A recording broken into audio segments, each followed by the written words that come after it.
My name is Daisy Obaisa when you host on today's edition of the program Flipside. And I have the branch secretary from the Red Cross.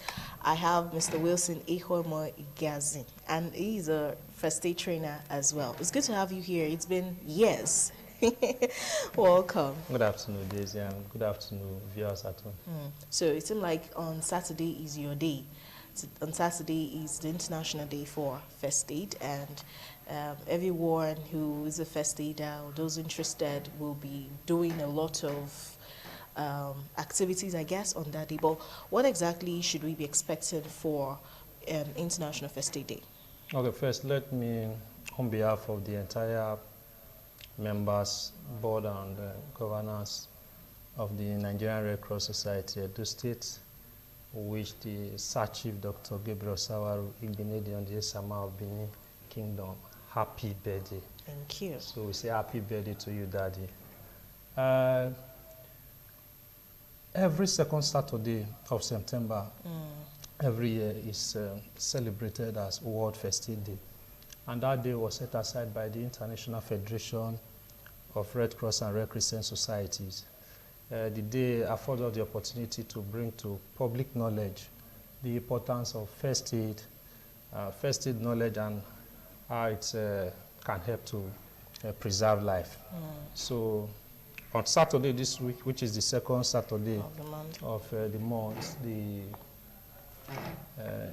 Red Cross globally, and of course all humanitarian organizations will be observing the World First Aid Day. Okay, so let's establish what first aid is and then the limits of first aid, so that some people will not assume when you have a first aid knowledge, you're suddenly a doctor. I know someone is thinking it, so what exactly is first aid and what are the limits to it? Okay, the definition of first aid is context-based. If you travel out of this country, for instance, you can hear people define first aid as first aid assistance, given to a casualty using available resources before the arrival of doctor. Okay. Okay. Now, if I ask you, do we have arrival of doctor? No. You will have to go meet the doctor. So you go meet the doctor. So in Nigeria, that's why I said it's context-based. So for our country, we can define first aid as the first skilled assistance. Giving first skilled, remember I used the word skilled. So first skilled assistance, give it to a casualty. A casualty is an injured person. So you can also use the word injured person. Using available materials, before taking to the hospital. Now, of course, casualty. Casualty, you cannot use patient for casualty. That person, a first aider, is attending to its casualty, can never be a patient. But it becomes a patient when you get to the hospital after their documentation. But a first aider don't handle patients. You get it. Then we also made mention of using available resources. Obviously, there are times you want to manage for bleeding, for instance, and you don't have, because our training, our members are told at all time to guide first to guide against cross infection, and again to also remain safe even while giving first aid. You must use personal protective equipment. They include hand gloves. So if you don't have hand gloves and you want to manage, ordinary nylon, nothing stop you from using 5. Put 5 in this hand, 5 in this hand. But what you are doing is to guide against infection coming in. You never can tell. Do you get it? So using available resources, you also need to. You want to stop bleeding. There is no bandage. You can use them clean cloth. You get it? So that's what we mean by using. And lastly, which is send it to the hospital. Unlike in advanced country where you see before taking to the hospital. Here we say you must also send to the hospital. Send it to the hospital or take it to the hospital. It can be by way of referral. So you can even, there are some conscious casualties that are strong. Excuse me. You just tell them, please go to the hospital. You need to see a professional, you need to see a medical doctor or a physician. Okay. All right now, so who is a first aider and what are the qualifying parameters to be one? To be a first aider, okay, I will also go with by way of definition. A first aider is that person that has been trained, has been assessed, and issued with first aid certificates. Issuance of first aid certificates, we have organizations such as the Red Cross. The Red Cross plays a major role in the issuance of first aid certificate, particularly in Nigeria. Then if you travel outside this country, have of course, we still have St. John's Ambulance in Nigeria. We have St. John's Ambulance, and we also have St. Andrew's Brigade. These are the three organizations, known globally for the first aid training and the issuance of first aid certificates. Okay. All right, so until you have the training, you're not a first aider? No. Oh, interesting. But why is first aid so important that you now have a day in the world to celebrate or to mark first aid? What's so important about it? Yeah, the first aid itself, it's for me, you can't say, they say every responsibility, the primary responsibility of government, even as parents, is to, provide and care for government, say, is the security and welfare of its people. For parents, so if we talk about, bring it downward as a parent, the primary responsibility to your family is to ensure that, they are protected. You get it. Now, first aid knowledge is too important. And at times, whenever I have opportunity, and of course, when I'm on radio, at times I just like, I want to ask questions. How many of us, particularly for viewers at home now, how many of us even have first aid kits at home?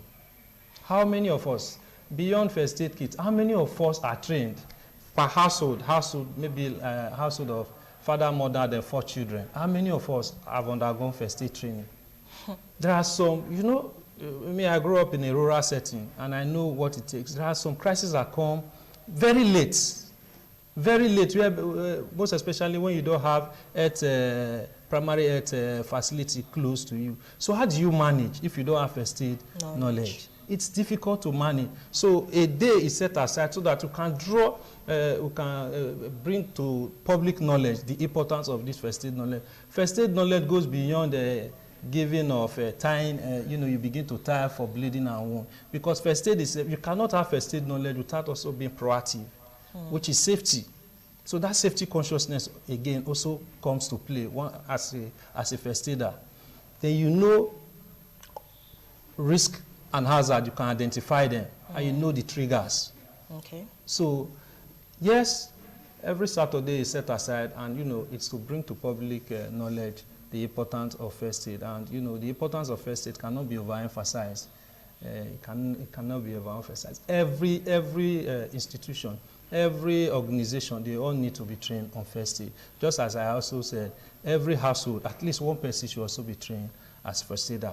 Going further, you cannot have a vehicle, you cannot have a car and you are driving, you don't have first aid kits. Inside the car. Yes, and you don't have first aid kit inside the car. And that's why we see whenever there are accidents, instead of thinking of how to manage, people begin to, either they are recording or even they are snapping. And it's going, you just see people wailing, people are dying, nobody to assist. Those that are trained to assist, some of them, they don't have the facility by way of materials to assist. And for us, a day like this, which is on Saturday, it affords us the opportunity to bring to, both government knowledge and, the general public, the importance of first aid. It's key. And I do not think first aid knowledge is one big thing. It's not something that is expensive. So it's something that is asking that. Yes, anybody can get first aid knowledge. Okay, so because for those of you who know how to use spirit and cotton wool, on methylated spirit and cotton wool, you think you are a professional when it comes to injuries. You're on your own. Well, how do we go about getting this training? What does it cost? What office or school do you do this training in Benin, for those in Benin City, and how do we go about it? Luckily enough. Okay, let me talk about first. I will talk about how we tend to market. Okay. This year's theme, it's addressing social inclusion through first aid. So in Edo State, we'll be marking it with people with disability or physically challenged persons. It's not jolly. It's not for jolly making.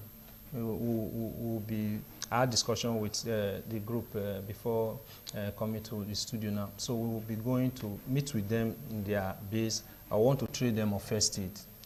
It's important they have, when we are talking about first aid, we go to schools, we go to churches, and at times, we also go to market. But again, there is a group that is not being catered for in terms of those to reach with first aid knowledge. And in this year, relying on that team and working with the team will be training physically challenged persons on first aid on Saturday. Then you're talking, is it something that is expensive? Of course, no. First aid knowledge can be gotten for free of charge. For instance, for members of Nigerian Red Cross Society, you have Red Cross in most of the schools, what we call school units. So if you go to some primary schools, you will have Red Cross there. If you go to some secondary schools, you have Red Cross there. And most, if not all, the tertiary institutions in Edo State, we have Red Cross there, and they are very viable and functional. One of the primary things they do, and which is the main reason for setting up Red Cross, is that they must have first aid knowledge. You cannot be a Red Cross member without being a first aider. Okay. Do you get it? So you can have first aider not being a Red Cross member, but you cannot be a Red Cross member not being a first aider. So you get it. So anywhere you see Red Cross members, of course, you know that you've seen a first aider. And what is first aid? First aid, as we mark the International or World First Aid Day, we are talking about giving first aid. So whenever you see first aiders, their duty and their responsibility is to give first aid. So for our schools, it's free. But of course, one of the ways we also raise funds for organization, it cannot be totally free. Okay. It cannot be totally free because we also raise funds through training. Okay, so I'm going to look at first aid practice in Nigeria compared to international standard practice. How are we meeting up in terms of what we have, the gadgets we have, the response we give? Are we measuring up to the global best practice, or are we still having a lot of drawbacks that we need to deal with? If we have we can never have all the resources we need, and we cannot have all the gadgets we need to, carry out our first aid work. I'm not talking about, Red Cross alone. It goes, of course, when you talk about World First Aid Day, it's not only Red Cross that gives first aid, but again, even including hospitals. You can't have all the resources. But again, we are challenged by, the unavailability of materials to work. For instance, you need ambulance. You get it. You need ambulance to convey. Transportation is part of giving aid. Okay. When there is accident now, you have good means of transportation to take those casualties to the hospital timely. My sister, you've done something as far as first aid is concerned. But here we are.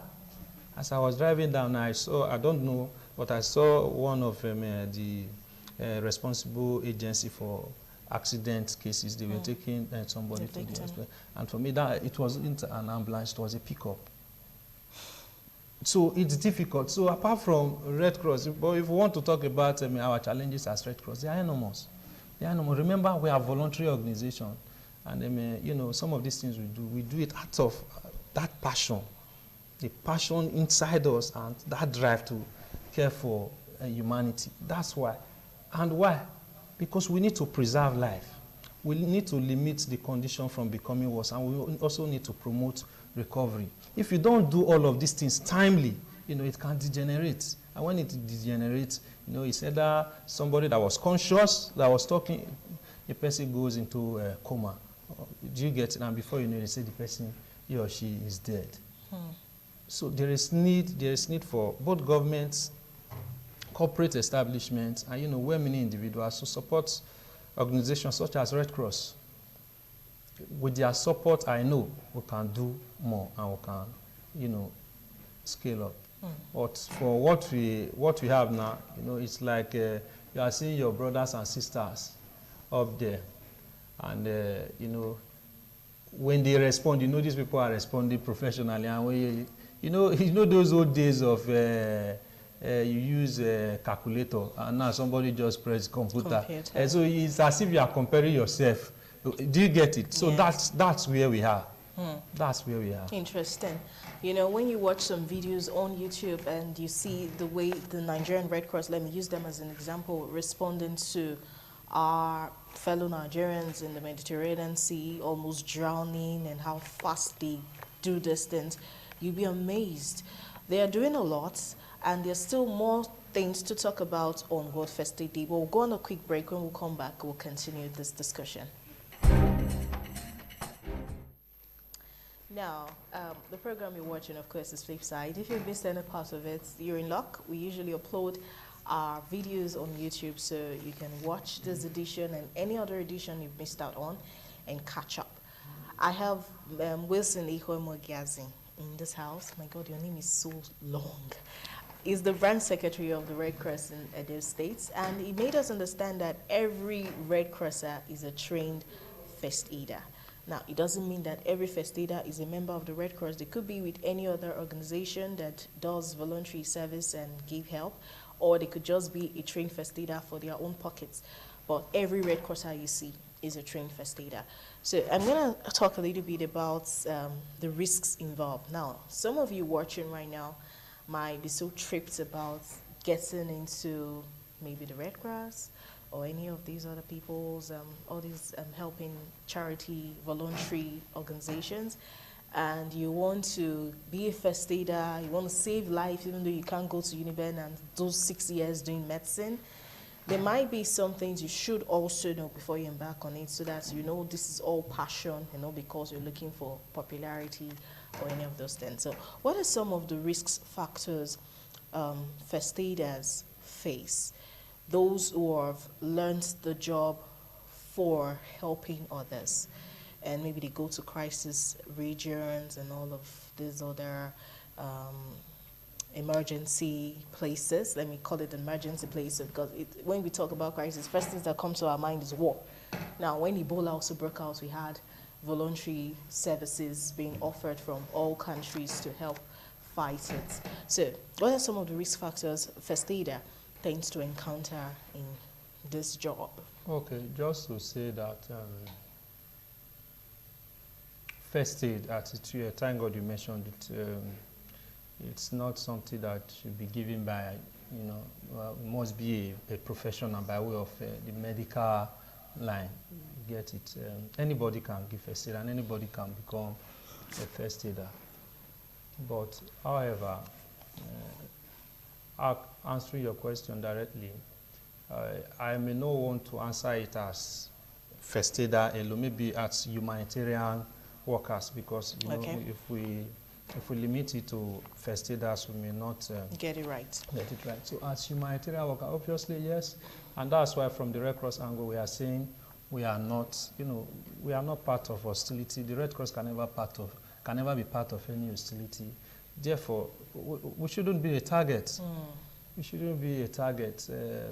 We've seen both in Nigeria, within Africa, and you know, outside Africa, we've seen situations whereby, you know, Red Cross officials, either those working with Nigerian Red Cross, those working with the International Federation of Red Cross, or any other national society, or even ICROC delegates, they are being kidnapped. Some of them are being murdered. And for me, we just want to say that we are a humanitarian organization and we are not part of any hostility. We shouldn't be mistaken for any reason. We are a neutral, independent humanitarian organization, and we are not a government agency. And the people must know this. Therefore, first aiders, yes, we have some. You have, you know, if I ask you now, you know, there are some persons that have phobia for blood. When they see blood, they are like, do you get it? And, you know, for some, that can be a reason for, you know, that can be one of the risk factors of joining a voluntary organization. Some persons, you know, when other person's blood touches their skin, they get irritated. And, you know, so these are part of it. But again, you know, during the training, you know, you will be taught on how to, guide against cross-infection, because it's important. Guiding against cross-infection is one of the key elements in our first aid class. And we ensure that all Red Cross members use personal protective equipment when handling to casualties. So I don't see any reason why the people should be worried about joining the Red Cross. You don't need to be worried about joining the Red Cross. It's a humanitarian organization, and what is key is that passion, that drive inside you to help humanity. You get it. When you don't have the passion, obviously, you don't. Some of us will derive. There's this inner joy when you see yourself assisting somebody, and when they say, "Are you sure say go survive? You sure say go survive?" And you just do it, and you see the recovery process, and before you know it, the person is strong again. And there's this inner joy in you, and you are satisfied that, oh God, thank God I'm able to save a life. Okay, fine. Now, the first aid box is something that most people draw, even when some of them have not seen it. We have pictures of it in school. So when they're teaching you health education, at some point in your life, you will draw the first aid box and maybe draw some of the equipments you are supposed to find in the first aid box. So without even going for the first aid training from your head, you can name like 4 things you find in the first aid box, because from primary school, they've started teaching us those things, but they don't teach us how to use it though, but we know how to draw it very well. So now let's talk about the first aid box. What are the basic equipments every first aider, because they are the ones that should be handling it, should have?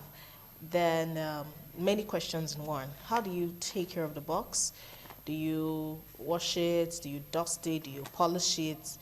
Then the equipment in the box, do they expire, or is it a once in lifetime buy? So, and if they expire, is it like every month, every 6 months? So when you buy this 6 months, in another 6 months, don't be Nigerian that just forgets about things you have to replace and all that. And so let's just talk about the first aid box, what to find in it, how to care for it. These ones, the questions are much. Plenty. Okay. The content in a first aid box, they are inexhaustible. Can we really name them? They are much. It depends on. That small box. Yeah. It's not the small box. It depends, but I will explain. Then first aid box. What's the make? First aid box can come in form of plastic.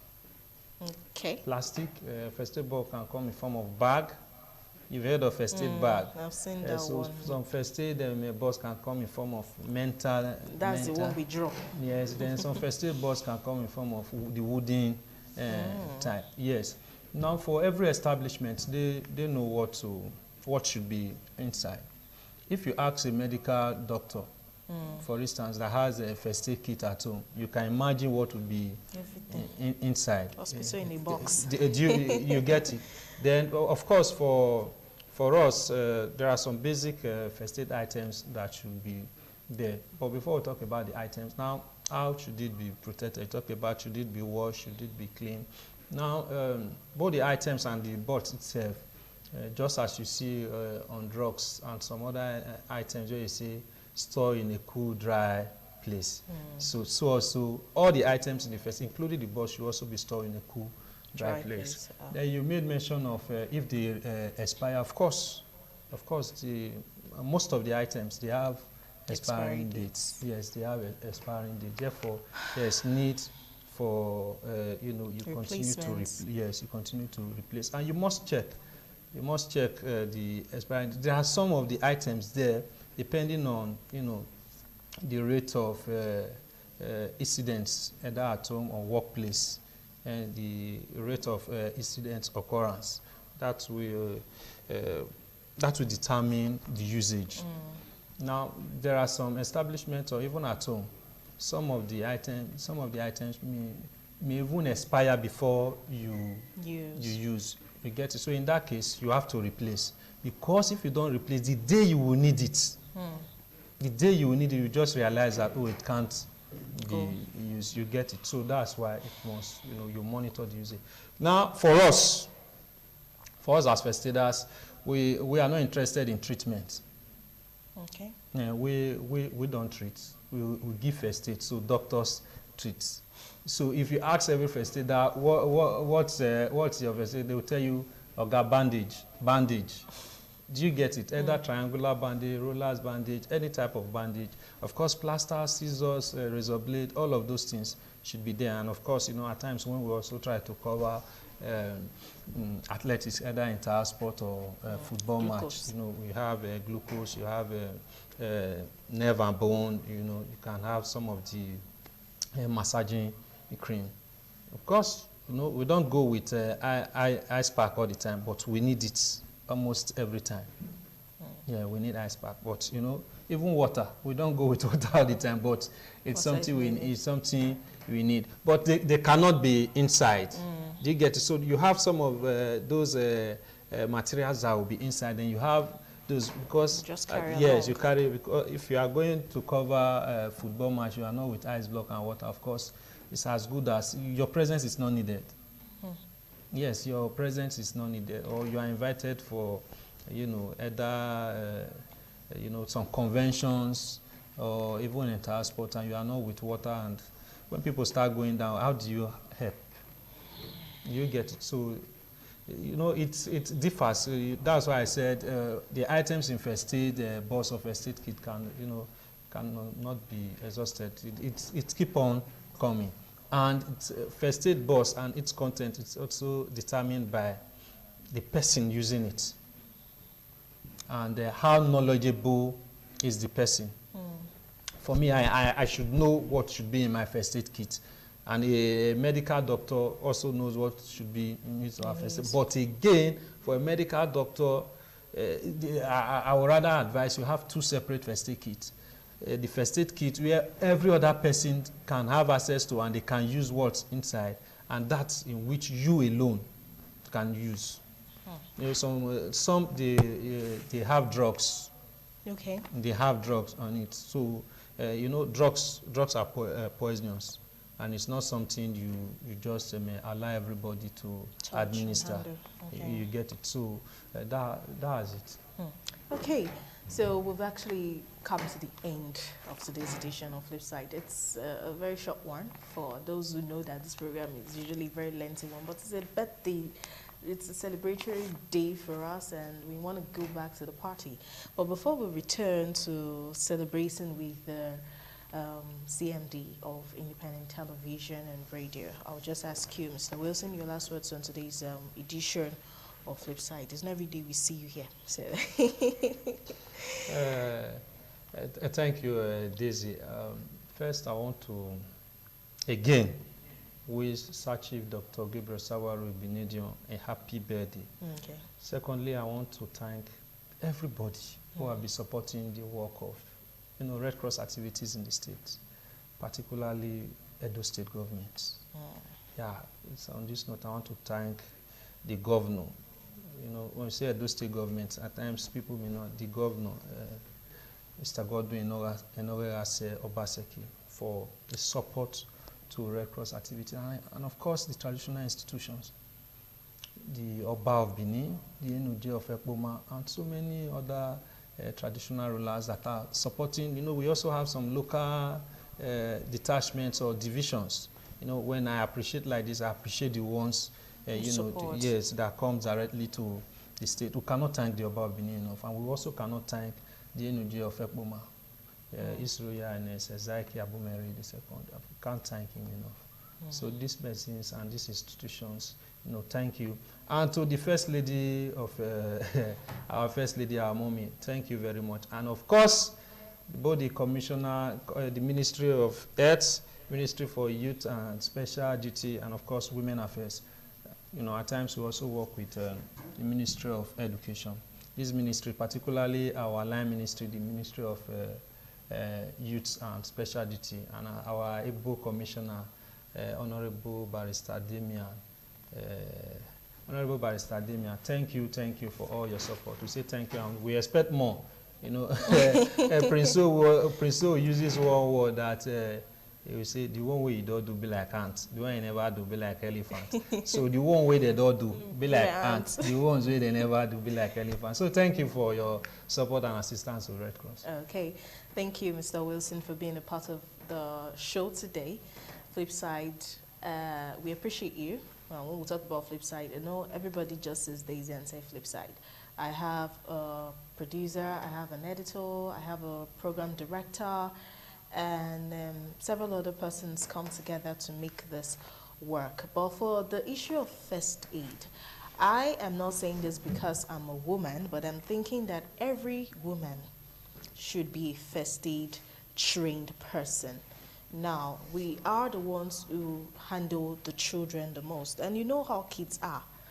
Those days, they'll say the male children, they are very stubborn. In my tribe, I'm Benin, they'll say, or a baby. Now, it's not particular to male or female. You see cases of the child went to the kitchen and drank kerosene. The child went to the kitchen and took the matchbox, and now they have a burn or a scarred or a sprain or a strain. They ran, they played ball, there's a swelling, you know, several home accidents, numerous. Oh, they cut their hand with a tin tomato cup and so many things.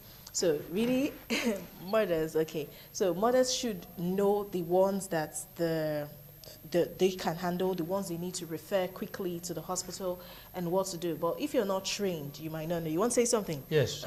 There's something, in fact, you know, while appreciating, if I fail to appreciate our volunteers, in fact, I may just walk out of this and mob you. I'm telling you.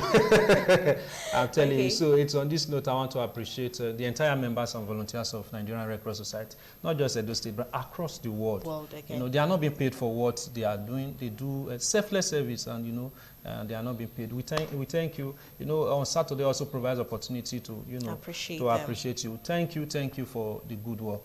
Okay, so even last week we talked on World Literacy Day, and the teacher I had here also said, spent a lot of time saying on the World Literacy Day, government should appreciate teachers, they do a lot of work. And so on World First Aid Day, everybody appreciate first aiders. Reach out to them, give them money, appreciate them, tell them you see what they're doing. You cannot go to Boko Haram, to Borno, to Bauchi, to all these places, Nasarawa now, Taraba, Maiduguri, where we have crisis coming up in small pockets. These people, they volunteer, they go there and they handle cases. So appreciate what they do. If you cannot reach out to them personally, maybe go on social media and say something nice about them. But every woman, like I was saying before, should get trained on first aid. You will need it a whole lot. Before daddy comes back from work, what would you do? For the women who scream when they see cockroach, God will help you, because when your child has finished cutting his hands, you will then know that cockroach is just something small. I'm Daisy Baisagwan. Thank you so much for staying with me all through from start till finish. See you next week with another interesting topic on Flipside. Bye.